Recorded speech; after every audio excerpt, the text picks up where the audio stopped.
When we first got here, they were trying to decide what to name it. Like, what do you call this building? The church we came from had a CLC that we had just finished, and it was called a Christian Life Center. And so when they said CLC, I was like, oh, they're gonna call it Christian Life Center. How cool is that? You move from one church to another and it's called the same thing. And then I heard him say, no, it's gonna be a Community Life Center because we want it here, not only for us, but for the community. It was by grace, living the generous life, that the people of Daphne United Methodist Church committed to be a church that shares Christ through serving others. Almost a decade ago, Daphne United Methodist Church dreamed a bold dream of building a facility that would become the center of this community. The Lord gave us the vision, and it was the vision of a community life center to reach out to our community.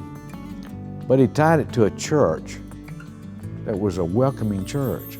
Well, when we moved to Daphne, we wanted to be involved in a church in Daphne, so we were part of the community. And the people at Daphne United Methodist were just so friendly and just took us in and loved on us.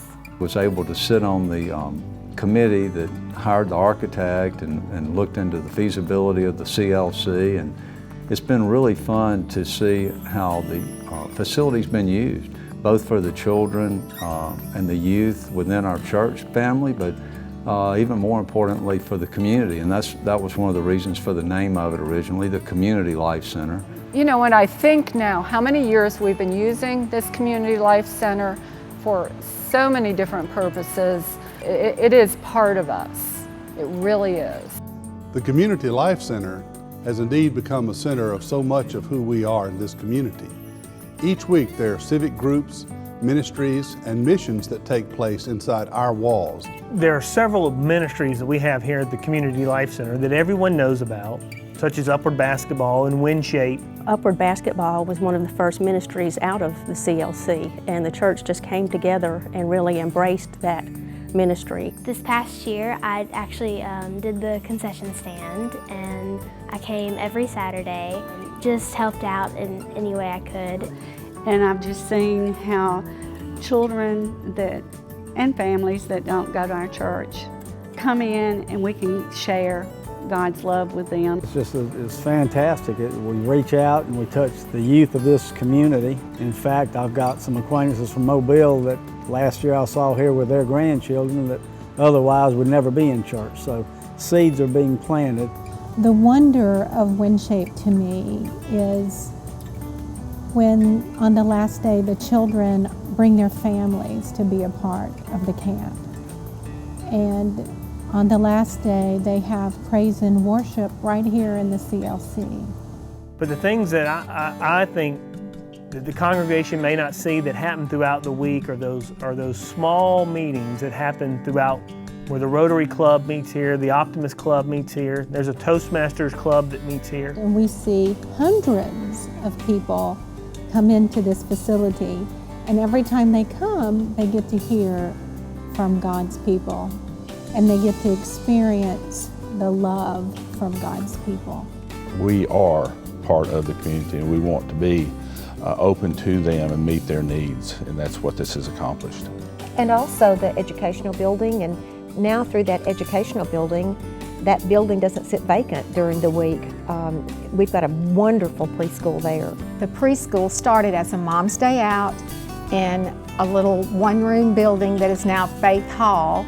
It has since grown to 110 children. They also use our CLC for a lot of their special events. At graduation, we have 200 and 300 people. It's just an amazing, amazing outreach to the community. Jesus came here to serve and not to be served. And if He is truly our example, then there's people that need to be served everywhere. The Visiting Angel Ministry, the mission in total, is to spread joy and to visit the sick, the infirm.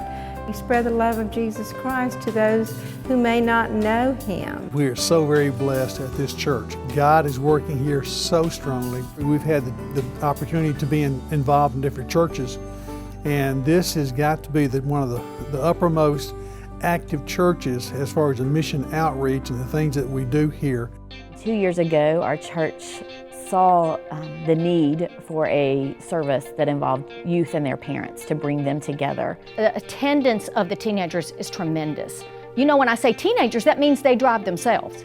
We have teenagers that come without parents. Well, what does that mean? That means they want to be here.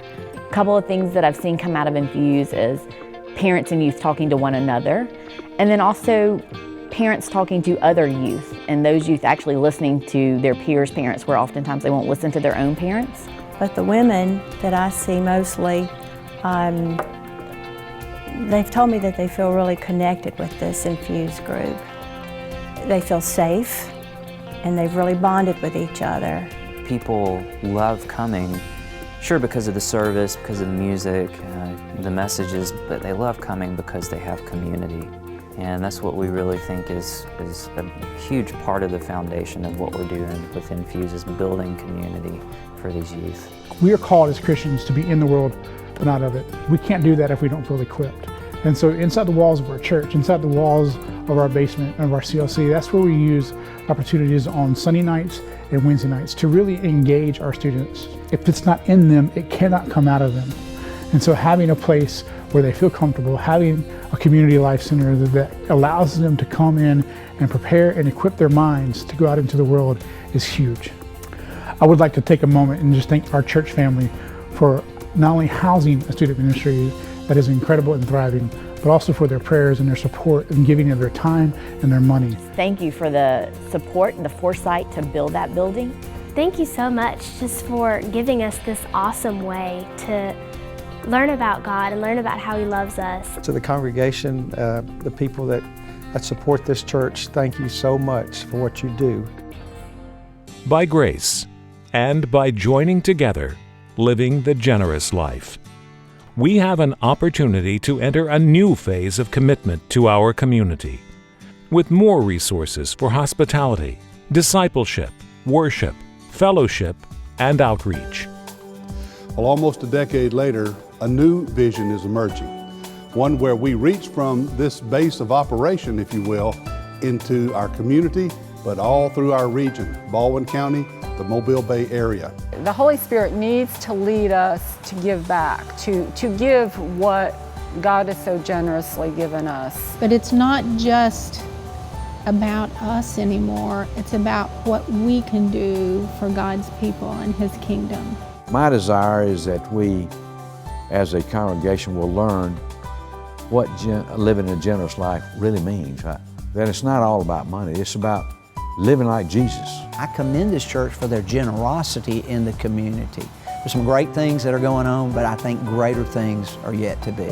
Sometimes I take my grandchildren blackberry picking, and there's lots of stickers and things that they get all scratched up on, and you know, we still do it. We still get all the biggest, juiciest blackberries we can find because we know that the end result will be that big blackberry pie, and we'll forget about all the scratches and all of the yucky stuff we had to go through. I am excited about how God is going to grow me and all of us, how He is going to teach us how to live a more generous life. I want to be a part of His plan. I don't want to just sit and watch it happen. I want to be a part of His plan. I am so blessed.